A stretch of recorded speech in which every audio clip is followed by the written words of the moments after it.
आपके लिए एक समझिए कि एग्ज़ाम पैटर्न में ड्रास्टिक चेंज है। 69वीं बीपीएससी से ही चेंज हुए हैं। पहले 5 ऑप्शन होते थे, उसको घटा के 4 किया गया। पहले नेगेटिव मार्किंग नहीं होता था, अब नेगेटिव मार्किंग किया गया। दूसरा जो बड़ा चेंज हुआ है, जिस पे मैं स्ट्रेस करना चाहता हूँ, वो कि अब 1/3 क्वेश्चन पिछली बार यूपीएससी पैटर्न पे आए थे।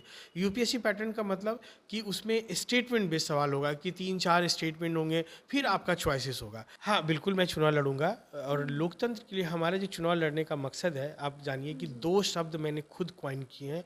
इससे पहले भारत के अंदर कोई व्यक्ति इस शब्द को इस्तेमाल नहीं किया था। वो है ज़ीरो बजट इलेक्शन कैंपेन और पॉलिटिकल कॉलिशन। मैं इलेक्शन में वोटर्स को ₹1 भी नहीं देता हूँ। और मैं जीतूँ हारूँ, मैं 100 बार हारना पसंद करूँगा, लेकिन किसी को ₹1 देना पसंद नहीं करूँगा। हम किसी मतलब ऐसा टिकट लेने के लिए हम किसी के आगे पीछे नहीं करने वाले हैं। और निर्दलीय ही ताल ठोकेंगे। हाँ, एकदम ताल ठोकेंगे। अगर कोई पार्टी मतलब इज्जत से बुला के मुझे टिकट देगा तो मैं लूँगा। ना मैं पैसे दूँगा, ना मैं उनका चमचागिरी करूँगा। दोनों में से मैं कुछ नहीं करने वाला। नमस्कार, लाइव बिहार देख रहे हैं आप। आपके साथ मैं स्नेहा गुप्ता। बीपीएससी 70th जो आ रही है उसमें बम्पर बहाली आ रही है और अच्छी खासी बहाली आ रही है। खासकर एसडीएम पदों के लिए लगभग 1500 वैकेंसी है। और किस तरीके से तैयारी करें और कैसे आप जो अपनी पढ़ाई है और पढ़ाई को एक दिशा में लेके जाए, वो आज आपको बताएंगे। और हमारे साथ खास बातचीत करने के लिए एक्स डीएसपी और अभी आपको बता दें कि असिस्टेंट प्रोफेसर अखिलेश कुमार है। सीधे सर से जोड़ेंगे। सर, तो पहले बहुत शुक्रिया बात करने के लिए। हाँ, थैंक यू स्नेहा। आप आए बात करने के लिए और ख़ास करके छात्रित के लिए आप बात करना चाहते हैं, तो ये बहुत बड़ी बात है क्योंकि अभी युवाओं के लिए हमें सबों को मिलकर बहुत काम करने हैं। सर, सबसे पहले 17 बीपीएससी को कैसे देख रहे हैं? सबसे बड़ी कह सकते हैं बीते 3-4 सालों में सबसे बड़ी बहाली है। हाँ, देखिए 70वीं बीपीएससी को हम लोग बहुत होपफुल नज़रिए से देख रहे हैं क्योंकि युवाओं के लिए हमारा मार्गदर्शन कार्यक्रम चलता है। हम अभी पूरे भारत के युवाओं को ट्रेंड कर रहे हैं अलग-अलग परीक्षाओं के लिए और मैं खुद भी कई अलग-अलग टेस्ट के परीक्षाओं को पास किया, तो मेरे पास खुद का अपना अनुभव है और इस कार्यक्रम को करते हुए मैंने सीखे हैं कि कैसे मेंटरशिप दिया जाए। जो मेरा एक्सपर्टीज़ फील्ड पहले नहीं भी रहा है, वहाँ भी मैंने एक्सपर्टीज़ हासिल की है। तो जो 70वीं बीपीएससी है, मैं बिहार के बच्चों को स्पष्ट शब्दों में कहना चाहूँगा और बिहार के बाहर के बच्चे भी इस परीक्षा को देते हैं। यूपी से काफ़ी लोग आते हैं इसमें, हिंदी पट्टी के, और राजस्थान और अब तो हरियाणा के भी लोग भी आने लगे हैं। तो ओपन है, मतलब ये जैसे अगर रिजर्वेशन को छोड़ दें तो जनरल सीट के लिए ओपन टू ऑल है। कोई भी आके यहाँ पे एग्ज़ाम लिख सकते हैं। तो 70वीं बीपीएससी में काफ़ी सीट्स हैं। एक पहला मतलब गोल्डन चांस है। जब इस तरह का एग्ज़ाम होता है तो समझिए कि पिछले 3 बरस 4 बरस से जो बच्चे तैयार कर रहे होते हैं अपने आप को, तो उनके लिए गो थ्रू होने का मौका मिलता है कि इस बार बहुत सारे बच्चों को सक्सेस मिलेगा, एक बात। दूसरी बात है कि प्रीमियर सर्विसेज, जिसमें हम लोग बिहार प्रशासनिक सेवा को रखते हैं, बिहार पुलिस सेवा को रखते हैं, बिहार वित्त सेवा को रखते हैं, तो ऐसे कुछ प्रीमियर सर्विसेज के काफ़ी सीट आने वाले हैं। तो यहाँ भी होगा, जैसे पिछला 3 एग्ज़ाम अगर हम लोग देखें, 69वीं देखें, 68वीं देखें और 67वीं, तो उसमें प्रीमियर सर्विसेज के सीट्स नहीं के बराबर थे और थे भी तो बहुत कम, कहीं कुछ एग्ज़ाम में तो था भी नहीं। तो इस बार ये गोल्डन अपॉर्चुनिटी है लोगों के लिए कि वो यहाँ के थ्रू बिहार प्रशासनिक सेवा में, जो आपने एसडीएम का नाम लिया, तो ये है कि जो लोग का सपना होगा कि हम बिहार प्रशासनिक सेवा के थ्रू जाएं और अनुमंडल पदाधिकारी बने, या हम भी बिहार पुलिस सेवा में जाएं, डीएसपी बने, या वित्त सेवा में जाएं, तो उनके लिए ये बेहतरीन मौका है। और इस तरह का मौका मतलब हर साल नहीं आता है। ये वैकेंसी काफ़ी ये है, बड़ी वैकेंसी है। और हम लोग जब एग्ज़ाम लिखे थे तो उस समय में 1-2 वैकेंसी, बड़ी वैकेंसी आई थी 1000 प्लस का, और उसके बाद हमको लगता है कि बहुत लंबे समय बाद ये आया है। तो ये बिहार के छात्रों के लिए बहुत मौका है, एक बड़ा मौका है। जी सर, सबसे पहले तैयारी कैसे शुरू करें? जो बच्चे पहले से पढ़ रहे हैं, आप खुद भी परीक्षा दे के ही आए हैं, पैटर्न में भी बदलाव आया है कुछ। तो सबसे पहले हम चाहेंगे कि बताइए कि बच्चे तैयारी कैसे शुरू करें और कौन-कौन से सब्जेक्ट्स हैं जिन पे ज़्यादा फोकस यस, करें? देखिए मैं आपके इस चैनल के थ्रू युवाओं को कहना चाहूँगा, जो सीरियस कैंडिडेट है उनसे कहना चाहूँगा। मैं खुद 9th रैंक लाया था बीपीएससी में, और एक प्रेस्टीज, और भी कई मैं एग्ज़ाम क्वालिफाई किया हूँ टॉप 10 रैंक में। तो ये मेरा अपना एक है कि कैसे करते हैं हम अब खुद से मेहनत करके। तो मैं बच्चों को बताना चाहता हूँ कि जो अभ्यर्थी हैं 70वीं बीपीएससी का, वो गौर से सुने कि आपके लिए एक समझिए कि एग्ज़ाम पैटर्न में ड्रास्टिक चेंज है। 69वीं बीपीएससी से ही चेंज हुए हैं। पहले 5 ऑप्शन होते थे, उसको घटा के 4 किया गया। पहले नेगेटिव मार्किंग नहीं होता था, अब नेगेटिव मार्किंग किया गया। दूसरा जो बड़ा चेंज हुआ है, जिस पे मैं स्ट्रेस करना चाहता हूँ, वो कि अब 1/3 क्वेश्चन पिछली बार यूपीएससी पैटर्न पे आए थे। यूपीएससी पैटर्न का मतलब कि उसमें स्टेटमेंट बेस्ड सवाल होगा कि 3-4 स्टेटमेंट होंगे, फिर आपका चॉइसेस होगा। और उसमें कुछ मैट्रिक्स बेस्ड सवाल होता है कि इधर कॉलम ए है, कॉलम बी है, उनको आप मैच कीजिए। तो ऐसे सवाल एक सवाल नहीं होते हैं, अपने आप में वो 5 सवाल हो जाता है। अगर 5 स्टेटमेंट है तो मेरे लिए वो एक सवाल नहीं रह गया, वो 5 सवाल रह गया। और नेगेटिव मार्किंग है, वहाँ अंदाज चलेगा नहीं आपका। एक ये समझिए। तो आपको सबसे बड़ा फोकस करना है कि क्लैरिटी ऑफ नॉलेज चाहिए, कि आप अगर केवल ऑब्जेक्टिव पढ़े हैं, केवल ऑब्जेक्टिव तैयारी किए हैं, तो आप वहाँ गच्चा खा लेंगे, ये तय है। क्योंकि जो चॉइसेस आएंगे वो बहुत कंफ्यूजिंग होगा, स्टेटमेंट काफ़ी कंफ्यूजिंग होगा। तो उस समय में जिनका कॉन्सेप्ट क्लियर है वही बच्चा गो थ्रू होगा, नहीं तो बाकी जो लोग जो केवल ऑब्जेक्टिव वन लाइनर किताब पढ़ते हैं उनका मामला फंसेगा, ये तय है। मैं अभी भी टाइम है, 60 दिन का टाइम है, आप अपने कॉन्सेप्ट को बिल्ड कीजिए। और दूसरी बात मैं कहूँगा कि बच्चों को यह भी पता नहीं होता कि कितने सेक्शन से हमारे एग्ज़ाम आने वाले हैं, वो लमसम जानते हैं। मैं गिना देता हूँ कि 11 सेक्शन है आपके लिए जहाँ से सवाल आएंगे। 4 सेक्शन सोशल साइंस में है, history, geography, economics, polity.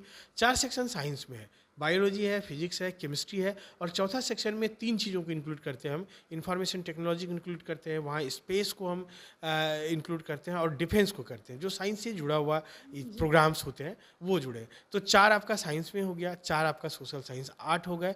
9वां section Bihar special आपको पूछा जाएगा, 10वां सेक्शन करंट अफेयर्स का होगा, और 11वां सेक्शन मेंटल एबिलिटी का होगा। तो ये 11 सेक्शन में 150 सवाल आएंगे, जिसमें हिस्ट्री डोमिनेट करेगा, 30 के आसपास आएगा। फिर करंट अफेयर डोमिनेट करता है, 20 के आसपास सवाल आता है। तो 30, 20, 50 ये हो गए। तो बाकी सेक्शन से एट एन एवरेज 10 सवाल आता है। तो किसी में वो ऐसा नहीं कि 10 का 10 गिनती में -+2 आप कर सकते हैं। तो लेकिन अगर मान लीजिए जैसे मोस्ट ऑफ द स्टूडेंट के लिए जो मेंटल एबिलिटी सेक्शन है वो नहीं, वो उसको इग्नोर करके चलते हैं। जो आर्ट्स बैकग्राउंड के बच्चे हैं उनके लिए भी वो थोड़ा ट्रबल पॉइंट है। जो सोशल साइंस बैकग्राउंड के हैं वो उनके लिए भी है, और जो साइंस बैकग्राउंड में बायोलॉजी बैकग्राउंड के बच्चे हैं उनके लिए वो ट्रबल पॉइंट है। अब मैथ बैकग्राउंड के बच्चे जो हैं उनके लिए वो थोड़ा अपर हैंड है, लेकिन उनके लिए फिर बायोलॉजी ट्रबल पॉइंट में चला जाता है। तो कुल मिला के ऑलरेडी जब आप एग्ज़ाम लिखने जाते हैं तो -10 पे, यानी 150 सवाल आपके लिए फुल मार्क्स कहने का है, आप होते कितने पे, 140 पे। अब इधर जो मैंने बताया कि 10 सेक्शन बच गए, इन 10 सेक्शन में कोई भी एक सेक्शन को अगर ओवरलुक करेंगे, बाईपास करेंगे, तो फिर आपका -10 हो जाएगा। तो बच्चे करते क्या है कि वो कभी इकोनॉमिक्स को छोड़ के चले जाएंगे, कभी वो करंट अफेयर को छोड़ के चले जाएंगे, कभी बिहार स्पेशल को छोड़ के चले जाएंगे, कभी वो फिजिक्स को छोड़ के चले जाएंगे।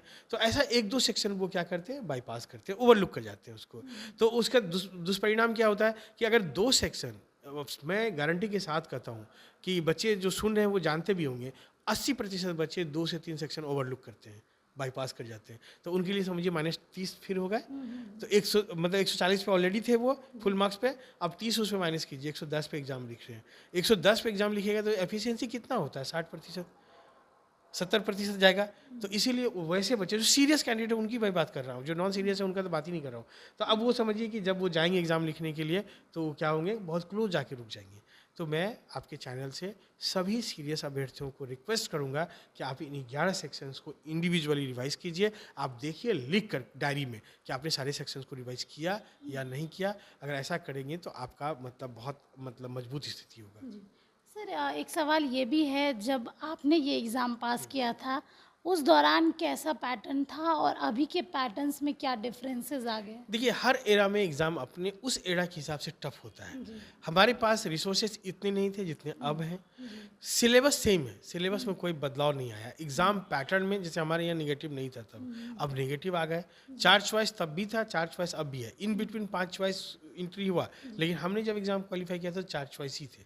तो इसीलिए मुझे नहीं लगता कि बहुत बदलाव हुआ। बदलाव हाँ, जो 50 क्वेश्चन यूपीसी पैटर्न पे आए उसमें तब नहीं था।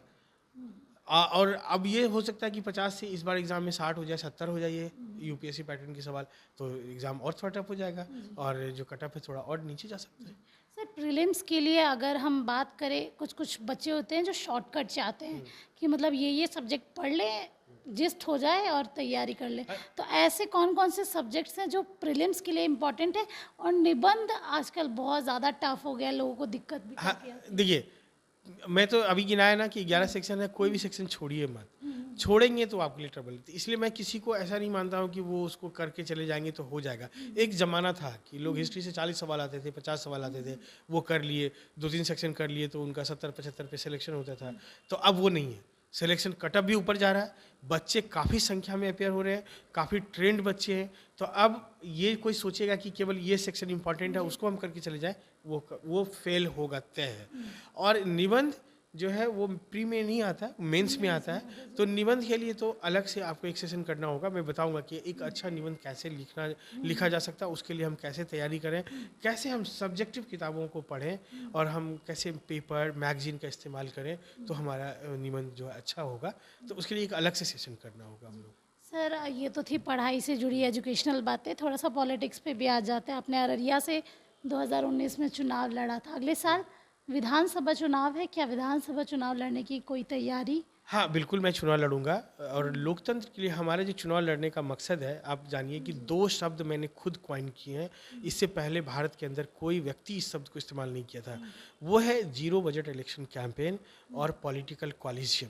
मैं इलेक्शन में वोटर्स को 1 रुपया भी नहीं देता हूँ। और मैं जीतूँ हारूँ, मैं 100 बार हारना पसंद करूँगा, लेकिन किसी को 1 रुपया देना पसंद नहीं करूँगा। हमारा जो लड़ाई है, लोकतंत्र की लड़ाई है। हम लोगों को ये जागरूक करना चाहते हैं कि लोकतंत्र में आप अच्छे उम्मीदवार चुनिए।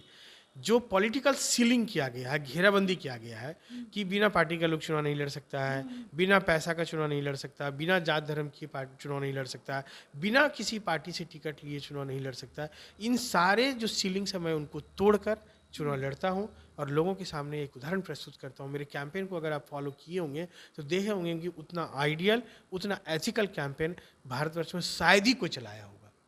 जीत किसी की हुई होगी, वोट कोई भी पाए होंगे, वो वोट उनका नहीं है, वो वोट पैसे का है, वो वोट पार्टी का है, वो वोट जाति का है। तो इसीलिए मैं नहीं मानता हूँ कि जो कैंडिडेट जीत के जा रहे हैं वो कैंडिडेट जीत कर जा रहे हैं। वो उनकी जाति जीत रही है, उनकी पार्टी जीत रही है, उनका पैसा जीत रहा है, उनका लॉबी जीत रहा है, उनका तिकड़म जीत रहा है। और हम तो एथिक्स पे चुनाव लड़ रहे हैं। दूसरा मैंने शब्द इस्तेमाल किया है पॉलिटिकल कॉलिजियम। अभी अगर आप देखेंगे पूरे भारतवर्ष में कुछ एक व्यक्ति हैं, बीजेपी के 2 लोग होंगे, कांग्रेस के 2 लोग होंगे, क्षेत्रीय पार्टी के 1-1 लोग होंगे। तो कुल मिला के ऐसा उंगली में गिन लीजिएगा 15-20 लोग हैं जो पूरे भारत के सारे सीट्स का टिकट का बंटवारा करते हैं। वो जिनको दे देंगे वो जीतेंगे। तो ये जो कब्जा है हमारा 700 साढ़े 700 सीट लोकसभा राज्यसभा मिला करके है, 4000 प्लस सीट हमारा विधानसभा विधान परिषद में है। तो इन सब जो हमारे मतलब 5000 6000 जो डायरेक्ट रिप्रेजेंटेटिव का सीट्स है उन पे महज 15 लोगों का कब्जा है। तो इस कब्जा के विरुद्ध भी हम लड़ते हैं। और हम किसी मतलब ऐसा टिकट लेने के लिए हम किसी के आगे पीछे नहीं करने वाले हैं। और निर्दलीय ही ताल ठोकेंगे। हाँ, एकदम ताल ठोकेंगे। अगर कोई पार्टी मतलब इज्जत से बुला के मुझे टिकट देगा तो मैं लूँगा। ना मैं पैसे दूंगा, ना मैं उनका चमचागिरी करूँगा। दोनों में से मैं कुछ नहीं करने वाला। कहाँ से लड़ेंगे सर? मैं नरपतगंज, अररिया जिला में है। नरपतगंज मेरा गृह क्षेत्र है, इसीलिए मैं वहाँ से लड़ूंगा। विधानसभा एक बार लड़ चुका हूँ मैं, एक बार अभी पिछला लोकसभा भी मैं लड़ा हूँ और वहीं से मैं चुनाव लड़ूंगा। आखिरी सवाल मेरा ये रहेगा सर, आप एक प्रतिष्ठित पद पे थे, आपकी अगर हम फ्यूचर की बात करें तो और भी ज़्यादा ब्राइट होती, ऐसी क्या वजह रही कि आपने ये पद का त्याग कर दिया? हाँ, देखिए प्रतिष्ठित पद हम लोग बनाते हैं। हम लोगों को लगता है कि एडमिनिस्ट्रेशन ज़्यादा बहुत ल्यूक्रेटिव है, फ्यूडल माइंडसेट है। हम लोग सामंतवादी सोच में जीते हैं कि उसके आगे पीछे, जैसे एज ए डीएसपी सोचिए, हमारे आगे पीछे बॉडी है, बॉडीगार्ड है, वर्दी है, इतने सारे ताम झाम है। तो मुझे लगता है कि बहुत बड़ा पद है। प्रोफेसर का पद बहुत प्रतिष्ठा का पद होता है। यहाँ हम ज्ञान बांटते हैं, यहाँ हम लोगों को तैयार करते हैं। तो दोनों में अंतर है। वहाँ हम एग्जीक्यूट करते हैं, जो एक रूल्स बना हुआ है, जो आदेश है सरकार का, हम अच्छा गवर्नेंस चलाने के लिए सरकार के जो आदेश होते हैं, जो संविधान का नियम है, जो हमारे सीआरपीसी आईपीसी है, उसके तहत हम कार्य करते हैं, उसको फॉलो करते हैं। यहाँ हम रचना कर रहे हैं, यहाँ हम क्रिएट कर रहे हैं। जो हम एक यूथ को अपने हाथ से अभी समझिए कि संवार रहे हैं, वो कल को देश में जा कर के एक बेहतर नागरिक बनेगा और क्रांति लेकर के आएगा। तो ये बड़ा फर्क है। तो मैं उससे इसको ज़्यादा प्रतिष्ठित मानता हूँ व्यक्तिगत रूप से मैं। और दुनिया का क्या नज़र है उससे मेरा उतना ये नहीं रहता। उसके पीछे हम नहीं भागते हैं कि लोग मुझे क्या कहते हैं, लोग मुझे किस नज़र से देखते हैं। तो वो उनका अपना नज़रिया है, तो वो अपने नज़रिए से देखें, मैं अपने नज़रिए से काम करूँगा। देखिए, सीधे तौर पे आपको गुरु मंत्र हमने दिलवा दिया है सर से। आप जब तैयारी करें तो इन सारी बातों का ध्यान रखिए, प्रीलिम्स को के लिए भी और मेंस के लिए भी। उसके बाद इंटरव्यू होगा, ये सारी बातों का ध्यान रखेंगे तो आपकी परीक्षा ज़रूर अच्छी जाएगी। बीपीएससी 17वीं जो है बम्पर बहाली के साथ आ रही है। 1500 पद हैं, अब देखना होगा कौन कौन से बच्चे बाजी मारते हैं। आप बने रहिए हमारे साथ, तब तक के लिए बहुत बहुत शुक्रिया।